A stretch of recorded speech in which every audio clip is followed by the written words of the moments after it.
Boa tarde, meus irmãos. Graça e paz. Tudo bem com vocês? Que bom. Deus é bom demais. É sempre bom estarmos juntos aqui nesse lugar. Se você veio preparado para entregar os seus dízimos, as suas ofertas, você pode entregar aqui à minha direita. Fica à sua disposição. E se Deus tocar o seu coração, faça isso cheio da presença de Deus. Amém? Bom, irmãos, Deus tem falado muito comigo essa semana sobre não fugirmos dos nossos problemas. E há um tempo atrás eu estava ouvindo uma entrevista com um grande empreendedor brasileiro. Ele é um empreendedor muito famoso porque ele fundou a primeira empresa brasileira a ser lançada na Bolsa de Valores lá de Nova York, na Bolsa de Valores americana. Eu não sei se você sabe, mas isso é um grande feito. Demorou muito para que isso acontecesse. E mesmo ele sendo uma pessoa muito jovem, ele conseguiu fazer isso. E aí nessa entrevista que ele estava fazendo, o entrevistador olhou para ele e perguntou: olha, qual que é o segredo? A gente teve tantos grandes empreendedores brasileiros que não conseguiram alcançar o que você alcançou. Qual que você acha que é a diferença que você tem? O que você acha que você fez diferente para conseguir esse grande resultado? E ele disse: olha, o segredo que eu fiz para aquela empresa que eu acabei vendendo é a mesmo segredo que eu faço para todas as empresas que eu crio. Eu descubro um problema que precisa ser resolvido, eu crio uma equipe engajada e eu ajudo as pessoas a solucionarem esse problema. Então, toda vez que eu estou andando na rua, todas as vezes que eu chego numa cidade, todas as vezes que eu chego numa casa ou chego num restaurante, eu estou procurando por um problema para resolver. E quando eu descubro esse problema, eu crio uma equipe engajada para resolver esse problema e, consequentemente, a minha empresa consegue crescer e a gente consegue expandir. E aí, quando ele falou aquilo, eu já tive uma percepção muito boa e já aprendi muitas coisas com esse início do que ele disse. Mas o que mais me interessou foi a outra pergunta que a pessoa que estava entrevistando ele fez. Porque ele disse assim: olha, e você tem aí alguma dica para quem está começando no mundo dos negócios? E aí, naquele momento, aquele homem olhou para aquele entrevistador e disse o seguinte: a minha dica é, não fuja dos problemas. Aprenda a resolvê-los, pois as soluções para alguns problemas são extremamente valiosas. E é assim que a gente consegue vencer na vida. Irmão, naquele momento aquilo falou demais comigo. Eu não sei se falou com você também. Mas o que eu percebo é que muito provavelmente, muitas vezes na minha vida, eu não dou certo porque eu tendo a fugir dos meus problemas. Já pararam para pensar que muitas vezes a gente é assim? Muitas vezes a gente não avança, a gente não vai para frente, a gente não supera crises, porque ao invés de enfrentar os nossos problemas, a gente fica fugindo deles. E a hora que a gente vê, tem tanto, mas tanto problema para resolver, que a gente não consegue caminhar, que a gente não consegue avançar, que a gente não consegue ir para frente. E sabe o que eu tenho percebido? O que eu tenho percebido é que não é só no mundo dos negócios que é assim. Não é só na nossa vida pessoal que é dessa forma. Na nossa vida com Deus é do mesmo jeito. Porque muitas vezes, quando Deus nos aponta um problema, ao invés de a gente se resolver com ele, a gente foge. E aí, quando nós estamos distante de Deus, a gente cria ainda mais problemas. Por isso, o que eu quero que você entenda nesse dia e nessa tarde é de que fugir dos problemas não vai adiantar nada. Mas quando em Deus nós encontramos grandes soluções, é que a nossa vida é transformada. E quando Ele se torna o centro das nossas vidas e não os nossos problemas, nós encontramos soluções e são essas soluções que transformam as nossas jornadas. É justamente sobre isso que eu quero conversar com você nessa tarde. Por isso, se você puder e quiser, eu gostaria de te convidar a abrir a sua Bíblia no Evangelho de Marcos, capítulo de número 10, verso número 41 ao verso número 45.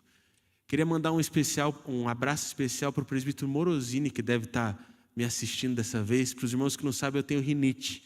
E todas as vezes que eu coço o meu nariz durante a pregação, o Morosini conta. Então eu falo: Morosini, não vale, tá bom? Porque hoje a minha rinite está muito atacada e eu vou coçar o meu nariz várias vezes, tá bom? Na próxima você conta. Marcos, capítulo de número 10, verso de número 41 ao verso de número 45. A palavra do Senhor vai dizer assim para nós: Quando os outros 10 ouviram essas coisas, ficaram indignados com Tiago e João. Jesus os chamou e disse: vocês sabem que aqueles que são considerados governantes das nações as dominam, e as pessoas importantes exercem poder sobre elas. Não será assim entre vocês. Ao contrário, quem quiser tornar-se importante entre vocês deverá ser servo. E quem quiser ser o primeiro deverá ser escravo de todos. Pois nem mesmo o Filho do Homem veio para ser servido, mas para servir e dar a sua vida em resgate de muitos. Vou ler mais uma vez esse versículo de número 45. Pois nem mesmo o Filho do Homem veio para ser servido, mas para servir e dar a sua vida em resgate por muitos. Vamos orar mais uma vez? Senhor Jesus, nós te agradecemos, ó Pai. Te agradecemos pelo seu amor, pelo seu cuidado. Te agradecemos por tudo aquilo que o Senhor tem feito nas nossas vidas. Mas te agradecemos de forma especial pela sua presença nesse lugar. Por isso, nesse momento, nós clamamos: Santo Espírito de Deus, venha sobre nós com poder. Nos revela a sua palavra, nos revela a sua verdade, para que possamos sair daqui fortalecidos, pronto para resolvermos problemas, encontrarmos a solução em Ti, e entendemos que quando o Senhor está no centro das nossas vidas, as soluções elas simplesmente aparecem. É isso que nós te pedimos, Pai. Em nome do Senhor Jesus, amém.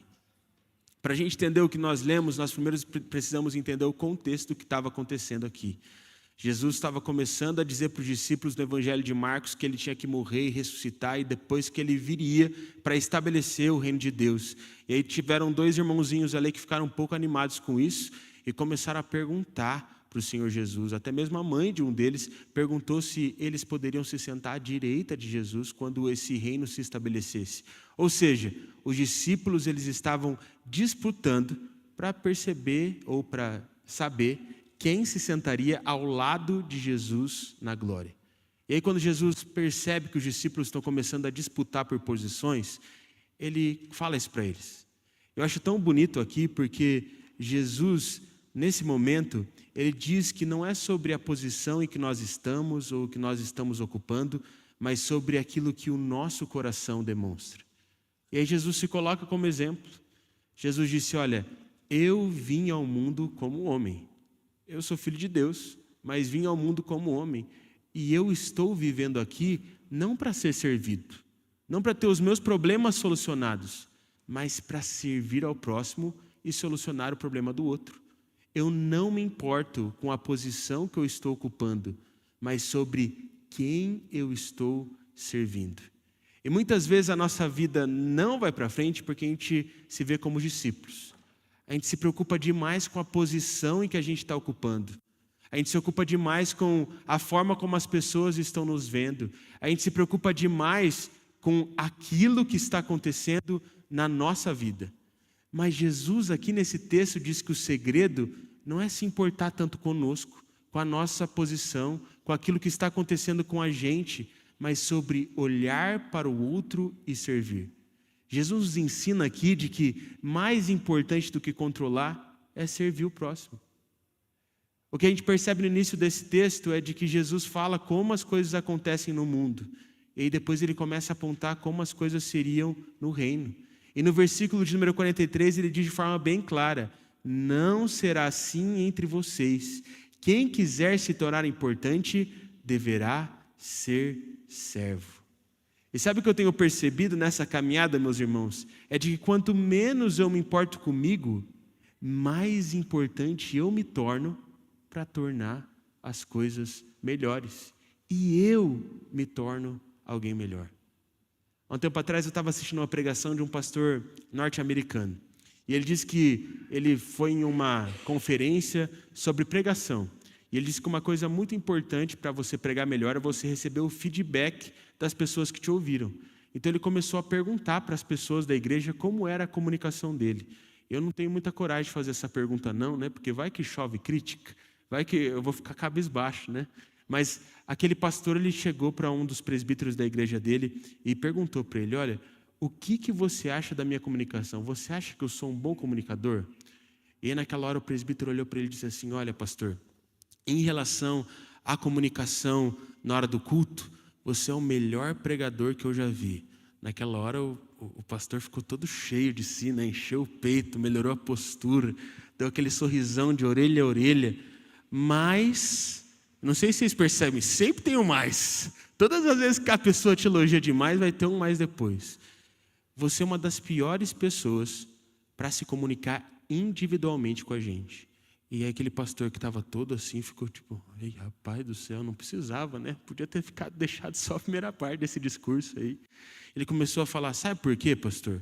Porque todas as vezes que acaba o culto, você fica lá na frente, esperando o pessoal sair. E conforme o pessoal vai saindo, você até conversa com as pessoas, mas você nunca olha para elas. Parece que você está sempre olhando para a próxima pessoa que vai vir. Aí você não ouve, você não escuta, e consequentemente parece que você só está ali por cerimônia. E aí naquele momento o pastor começou a se autoavaliar, ele começou a pensar assim, rapaz, é verdade mesmo. Eu estou mais pensando na próxima pessoa que eu vou cumprimentar do que naquela que eu estou falando. E ele começou a perceber uma coisa, que ele estava tão preocupado com aquilo, porque ele queria que todo mundo percebesse que ele estava cumprimentando todo mundo, ao invés de conversar com aquele que tinha parado para conversar com ele.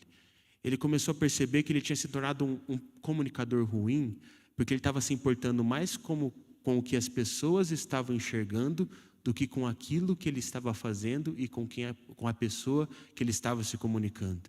E aí, nesse momento eu peço perdão, porque muitas vezes a gente é assim mesmo, né? Porque tem gente que fica bravo se a gente não dá bom dia, só deu bom dia para a pessoa da trás e não deu bom dia para a pessoa da frente. Então, às vezes a gente fica eufórico demais, ansioso demais para dar oi para todo mundo. E aí, naquele momento, o pastor começou a mudar. Ele começou a prestar atenção para toda pessoa que estava à frente dele. E sabe o que aconteceu? Ele recebeu críticas, porque ele parou de cumprimentar todo mundo. Mas, ao mesmo tempo, todo mundo que ele cumprimentava se sentia amado. Quando ele parou de se importar com o que os outros estavam pensando, é que ele começou a transmitir amor de verdade e ser, de fato, um bom comunicador.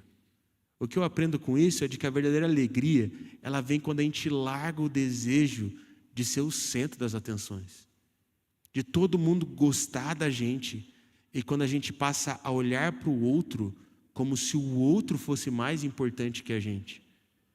E aí a gente melhora. E a gente é usado por Deus para que as coisas melhorem também. E a gente se torna mais alegre.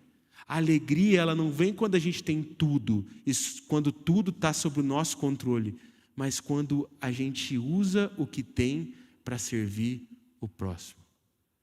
Há um tempo atrás eu estava ouvindo uma pregação de um pastor, que ele foi plantar uma igreja lá em Miami, lá nos Estados Unidos.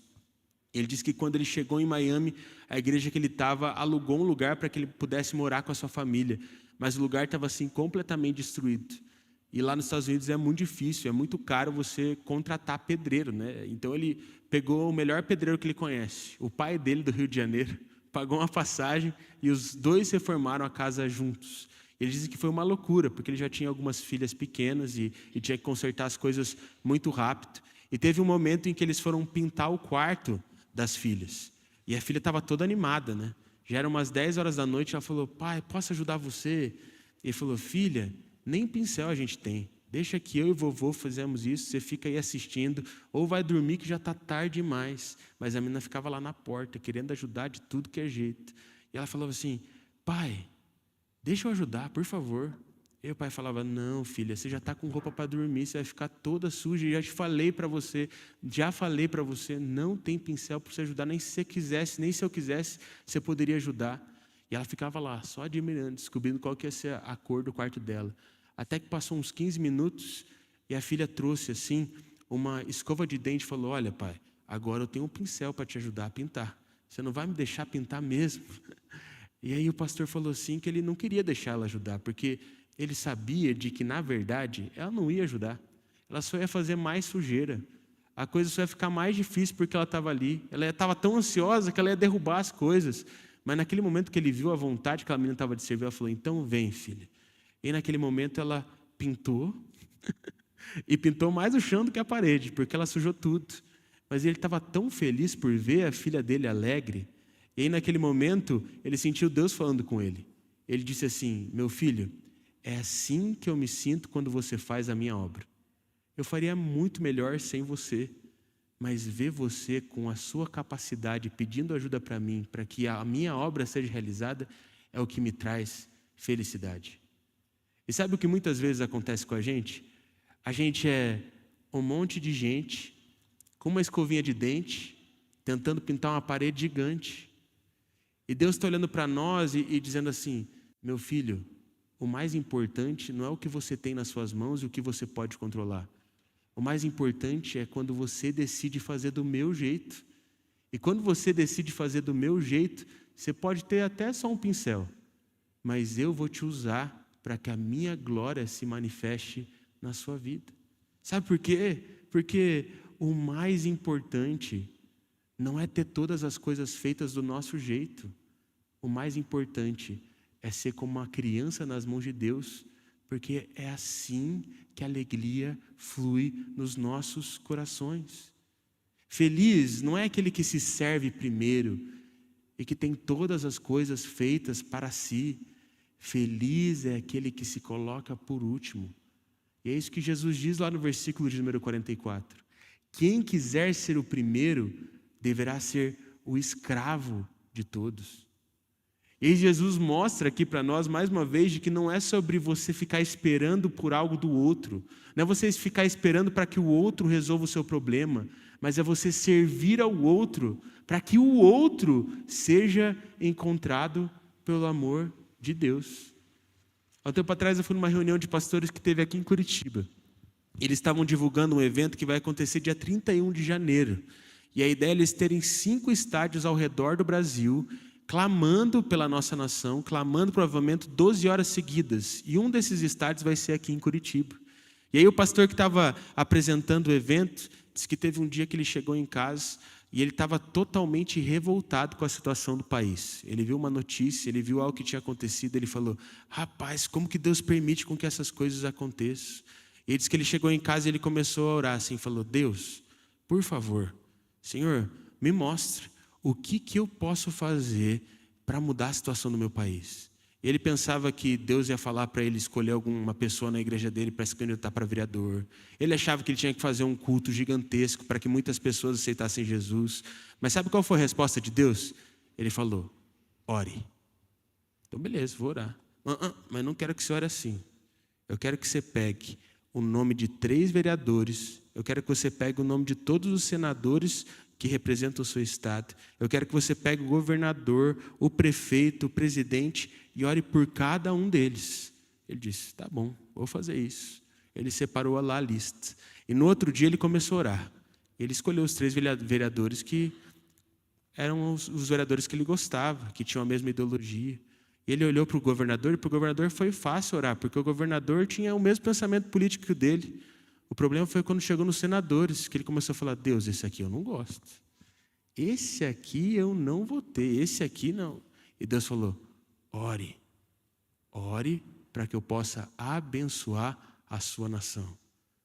Ele falou que era tão difícil orar por aqueles senadores, porque não era o que ele queria fazer, mas o coração dele foi mudando pela oração, porque ele entendeu que a resposta não é ter alguém que pensa parecido com ele.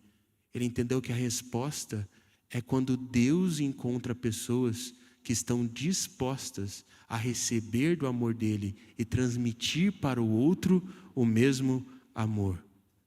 Ele disse que quando ele começou a mudar o pensamento e o sentimento dele em relação às pessoas, Deus começou a falar o coração dele. Ele começou a perceber de que as mudanças nas nossas vidas, elas não acontecem quando a gente fica apontando o erro e falando quem está errado ou quem errou, mas quando a gente abraça a causa do serviço pelo outro. Você já parou para pensar que isso é verdade? Quando a gente fica bravo com alguma coisa e fica reclamando, parece que essa coisa só aumenta, fica pior. Mas quando a gente arregaça as mangas e decide servir, a situação vai melhorando. E é isso que nós precisamos fazer nas nossas vidas. Quando nós servimos o outro e não nos entregamos somente às nossas demandas, os caminhos vão se abrindo para que a gente desfrute de algo melhor. Quando a gente se coloca como escravo, para que o outro seja servido, a gente percebe que esse é o caminho da alegria, porque esse era o caminho de Jesus. Eu nunca me esqueço de uma fase da minha vida em que eu estava assim, cheio de coisas para fazer. Eu ainda fazia minha faculdade de administração, para quem não sabe, eu sou formado em administração pela UTFPR. Eu já estava fazendo o curso de teologia, eu trabalhava no Ministério Público naquele momento, e eu estava fazendo um monte de coisa aqui na igreja. Eu estava cheio, atolado de coisas para fazer. Hoje eu olho para trás, eu não lembro, ou eu não consigo imaginar como eu conseguia fazer aquele tanto de coisa ao mesmo tempo, e como eu não morri, mas Deus sustenta. Eu lembro que eu estava nesse momento, e mais precisamente, eu estava no momento que eu estava escrevendo o meu TCC para administração. Eu estava bem no início do seminário. Então, meu irmão, basicamente não tinha vida. Eu só fazia TCC, eu só ia trabalhar, eu só vinha para a igreja, eu quase não dormia naquele momento. E teve um dia que eu estava em casa e veio uma mensagem de uma pessoa do interior de Santa Catarina. E ela falou assim, cara, preciso muito da sua ajuda. Eu já tentei assim com várias e várias pessoas, mas ninguém pode pregar no acampamento que eu vou fazer nessa data. Pode você? Você pode pregar? Naquele momento meu ego já ficou ferido, né? Porque eu pensei assim, rapaz, o cara só me chamou porque ninguém aceitou. Mas ele falou assim, de verdade, eu preciso de você, se você puder, venha. E eu comecei a lembrar das coisas que eu tinha para fazer. Eu comecei a lembrar que ficar uma semana fora da minha casa e fora do contexto onde eu estava ia me prejudicar muito para que eu entregasse meu TCC. Mas eu lembro que eu falei, tá bom então, vou te ajudar. Eu fiquei uma semana pregando de manhã e à tarde. Eu lembro que de manhã e à noite. E eu lembro que à tarde eu ia para o meu quarto tentar fazer TCC e não dava tempo, porque sempre alguém ia lá, batia e me pedia para fazer alguma coisa. Eu lembro que em todo o tempo eu ficava pensando assim, rapaz, quando eu voltar para casa, eu vou estar muito lascado. Mas ao mesmo tempo era tão bom servir o outro. E sabe o que foi mais legal? O mais legal foi no último dia. Porque no último dia eu fiz uma pregação. E eu lembro que quando eu preguei, eu ainda não sabia como fazer um apelo. Eu não sabia que palavra dizer para fazer um apelo. Mas eu percebi que as pessoas foram tocadas. Então eu falei assim, quem quer entregar a vida para Jesus? E aí um monte de gente levantou. E eu falei assim, agora eu preciso que alguém venha aqui e me ajude a fazer oração para que esse apelo possa acontecer. Mas eu lembro que naquele dia, naquela noite, eu saí para fora do lugar onde estava sendo aquele culto. Eu olhei para aquele céu e eu falei assim, Deus, eu entrego a minha vida. Porque é isso aqui que eu quero fazer todos os dias. Isso aqui é a minha vocação, foi isso que eu nasci para fazer. Obrigado por essa oportunidade, obrigado por isso. Por quê? Porque eu me coloquei primeiro? Não. Porque eu fui a última opção daquele rapaz que me chamou para pegar no acampamento dele. E porque ao invés de fazer as minhas coisas, eu decidi servir o outro. E sabe, irmãos, é assim que a gente encontra a solução. A solução para o seu casamento não está em você esperar que o seu cônjuge decida te servir, mas em você começar a servir e amar o seu cônjuge. Para a coisa caminhar na sua célula, você não precisa esperar que as pessoas da sua célula passem a te servir. É você que tem que começar a servir essas pessoas. Para a coisa mudar na sua igreja, na sua escola, no seu trabalho, não é sobre você se colocar em primeiro lugar e esperar com que todo mundo faça o que você deseja. Mas é você se colocar por último, servindo ao próximo, para que a solução venha a aparecer. Tem muita gente que quer só ensinar. E mais importante do que ensinar é servir. Feliz não é aquele que somente sabe ensinar o que precisa ser feito, mas aquele que mostra com a sua vida o que nós precisamos fazer. E Jesus fazia isso.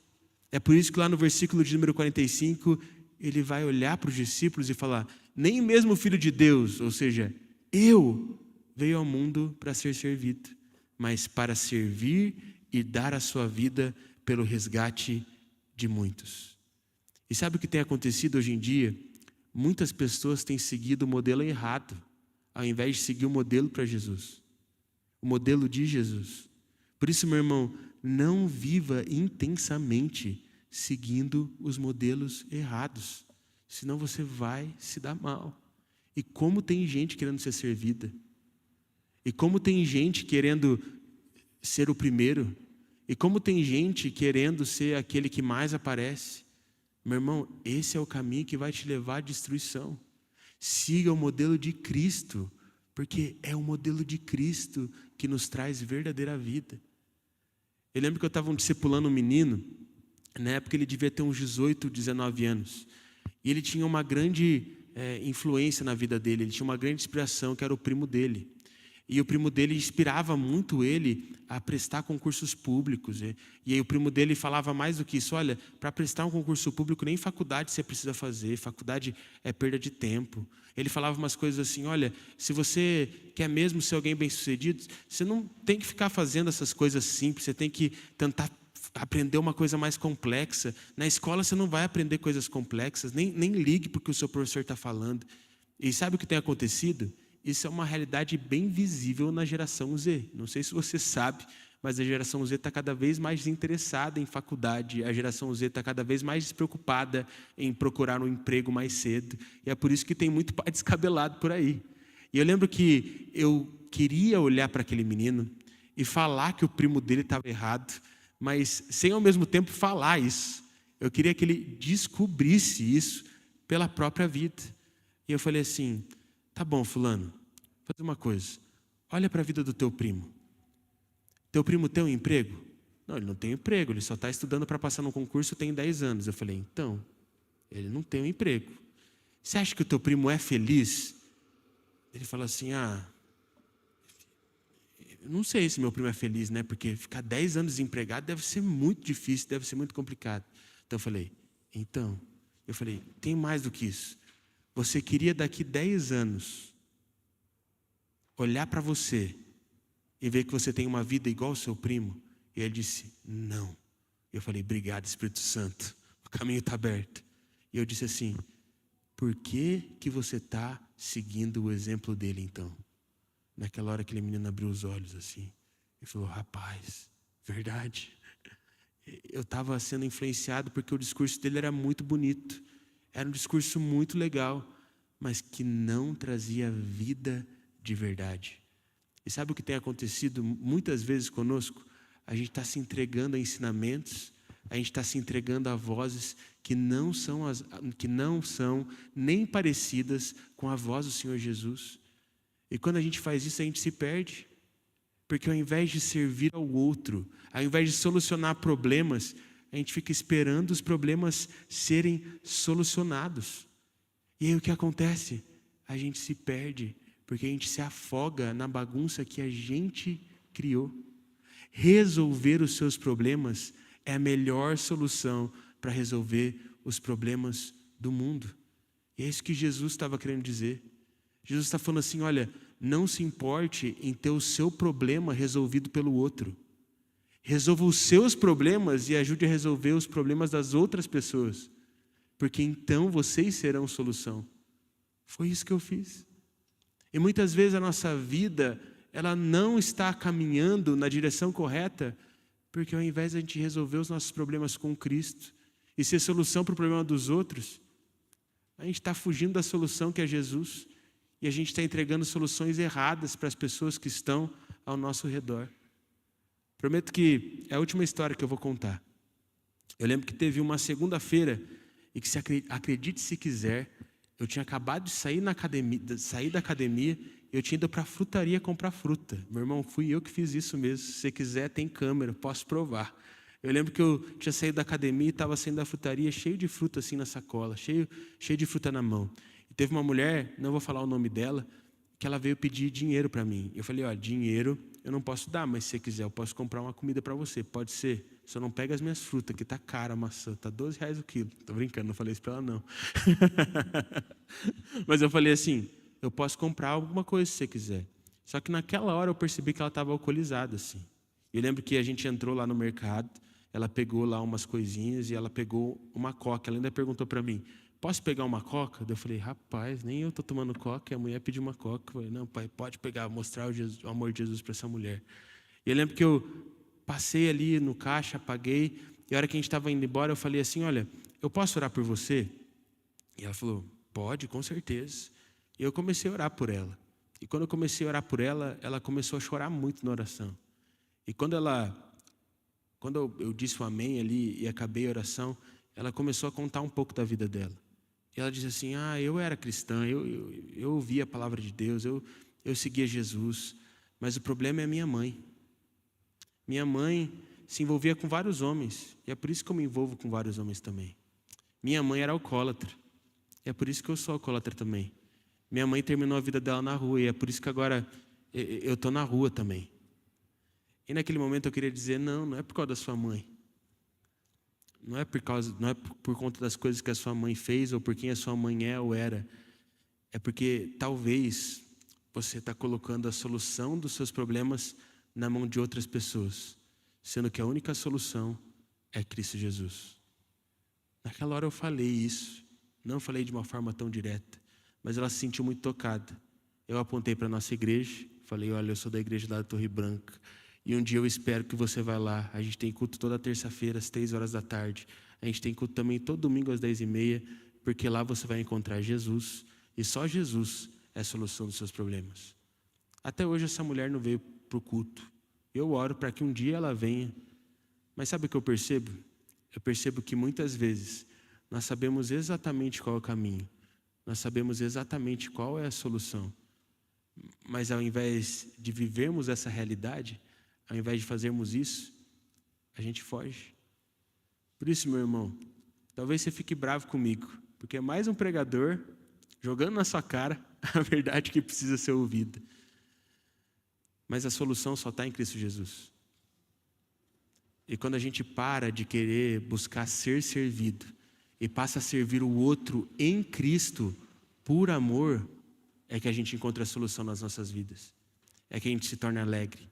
Não pela posição que nós ocupamos, não pela forma como os outros nos veem, mas pelo desejo do nosso coração de caminhar com o nosso Mestre e ter o nosso coração transformado, enquanto nós somos usados por Ele para transformar outros corações.